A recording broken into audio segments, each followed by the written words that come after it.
Okay, I'm going to show two ways to make a dish for a curved pot. There's another video where I show how to make a dish for a square or rectangular pot. Let's have a look at this now. We're going to change to look at the bottom of this pot. There are two ways to do a dish, slightly easier way, slightly harder way. I'm going to go with the easier way first and then show the slightly harder way. Okay.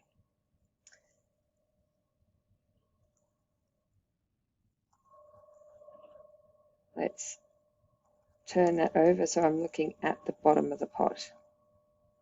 All right, so what I'm going to do is I'm going to make a new face, a reference geometry. If you watched me do the face on this pot, then you will already know how to do this, but I'm going to do it again because I want a thing to put my saucer on. So I'm going to click on the revolve, which is my pot, and I'm going to click on the bottom of that revolve with my arrow key, and I'm going to click on reference geometry plane. I want the plane to be exactly parallel to the bottom of my pot, and I find it useful to have it offset so that you're not trying to do everything in the same space. So this is 65 mils offset. I might just make it 50 mils offset. So I type 50 there, and then I click tick. And you'll see that I now have a plane that's kind of floating below the main pot. All right. Okay, let's go draw a circle on that plane. And I'm just going to normal to that plane so that I'm working with it square on. Okay, so I want to draw a circle. I want to draw that circle slightly bigger than the pot that I have made. And then I'll punch some holes in the bottom of the pot at the end of this video. But you should all know how to do an extrude cut, so that's not a big deal. So I'm on plane 2, and I'm going to sketch. So I'm sketching a circle. I want to go from the same middle that I used for the other circle, but I want it to be a little bit bigger. So if you know exactly what your radius is, that makes it easier.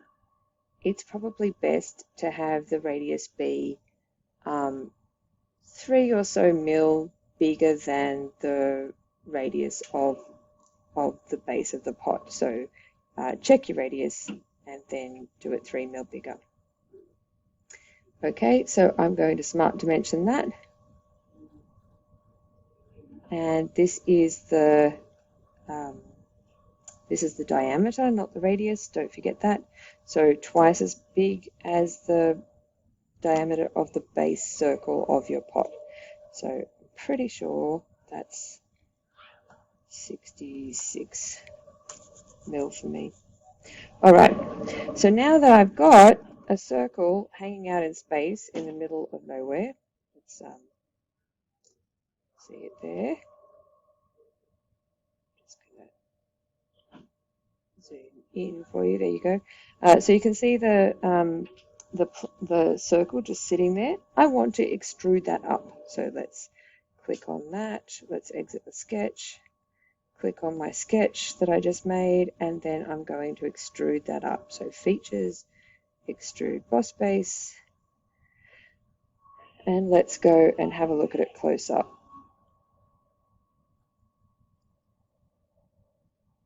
Okay, so it's going down. I probably want it to go up. It doesn't really matter, but I think better if it goes up, I guess. And I want that to have a little bit of depth. I think that probably up to a centimeter is useful. Anything more than a centimeter and it's a really big base. Depending on how good your maths is, or then you could go 5 mil. Probably not if you're inserting one into the other. I'll talk about that in the more complex one. Okay, so 8 mil, and then we tick, and then we need to shell this. So highlight that top thing, hit the shell button, and 3 mil. And there you have your dish, and it is a little bit bigger than the pot, so it's exactly what you want. Now I'm just going to hide that. This is a really handy thing that not many people know how to do. If I click on that and click this eye, I can hide the whole thing, and then I can look at the bottom of my pot and cut the holes in it. Okay, so making holes here, I need to click on not plane 2 but the base of the pot, so make sure that it's the base of the pot, and then sketch, and then I want a circle. So I'm just going to draw a circle that doesn't cut through the wall. I think it probably needs to be about 4 mil radius, and we don't have to be perfect with this. And then I want to move it. Didn't work. Do that again. Yeah, about 4 mil. And I want to make sure that it's far enough away from the wall so that it's not going to cut a hole through the wall.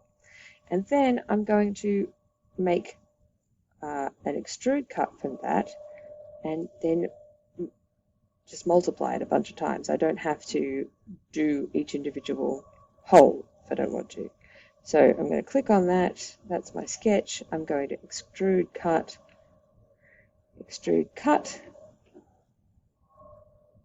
and now I find it easy to look at it, so we can see that it's cutting through the pot base. So we're happy with that. We'll tick that, and when I go back, I can see a hole through the center of my pot, which is great. And now I just want a bunch of those holes, not just one of them. So I make sure cut extrude is highlighted, and I click on. So I come up here to linear pattern. I think that this is probably the most useful, and I click on circular pattern.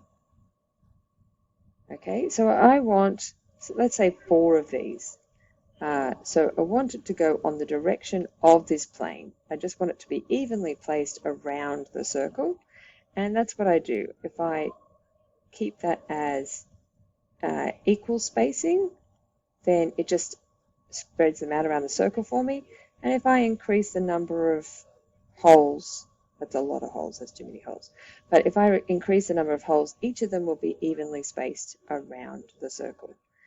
If I want to, I can tell it exactly how far apart I want them to be, but for this purpose, we really just want it to be circular symmetry. So 4 or 5 holes, something like that, and then we tick, and now you have 5 holes through the center of your pot.